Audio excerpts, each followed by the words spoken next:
So our first question was print the first 10 natural numbers. So according to the question, according to the solution that we have seen earlier, it was starting from 0. That is why I am taking here I is equals to 0.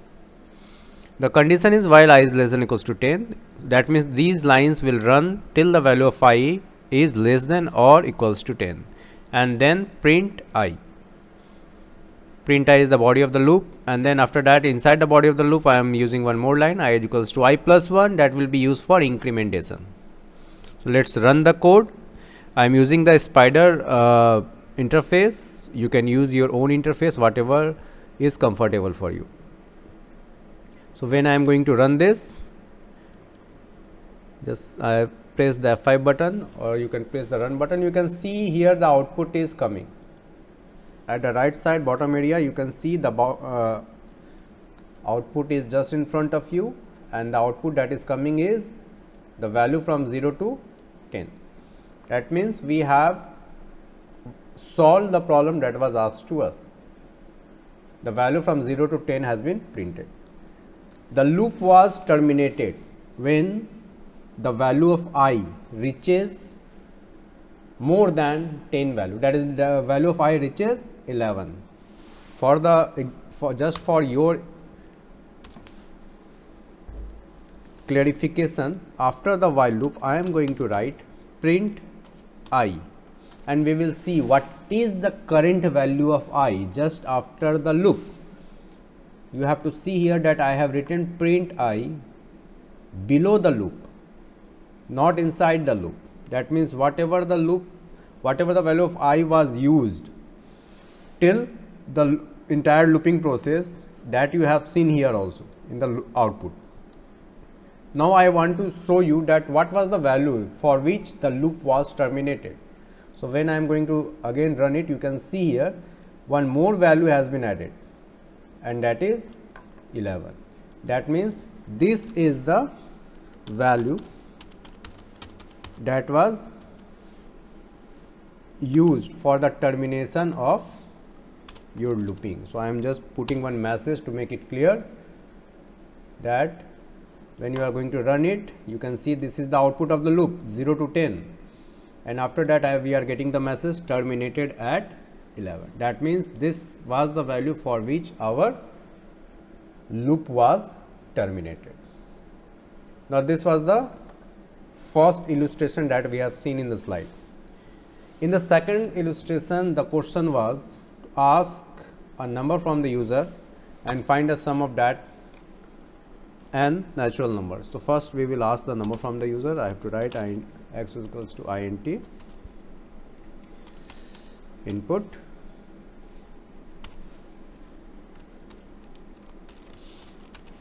enter a number. So after getting this message, user will provide some number that will be converted into integer, and it will save inside x. Now we have seen that I was started with 0 and one more variable was used, that was s. You can take any name. As per the example, I am using s here. Now I is 0. We need to find a sum of all the numbers that is coming from 0 to the value x. Whatever the value will be given by the user, accordingly the loop will run. So our condition will be while I is less than equals to x. Earlier I have written 10 because according to the question the last point was 10, but now according to this question the last point is x. That is why I have written the condition that do all the job till the value of I reaches x.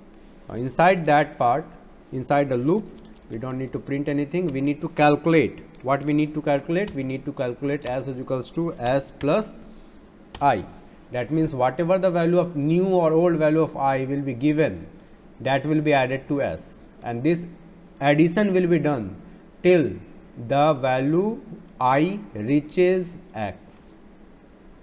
And finally after the loop we have to give the message that sum of the numbers is equals to, and that has been stored in the variable s. So let's run the code and check the output. First it is asking the number, so I will provide a number. Hope the output side area is visible to you. So it is asking for the number. I am just going to provide the number 5 and we are getting the output 15. You can calculate it. It is giving 15 just because of 1 plus 2 plus 3 plus 4 plus 5. 1 plus 2 is 3, 3 plus 3 is 6 and 6 plus 4 is 10 and 4 plus 5 is 15. Correct. So the output is coming correctly. Let's run the code one more time. Now I will provide some bigger number, like the number is 100. So the sum of 100 natural number is 5050.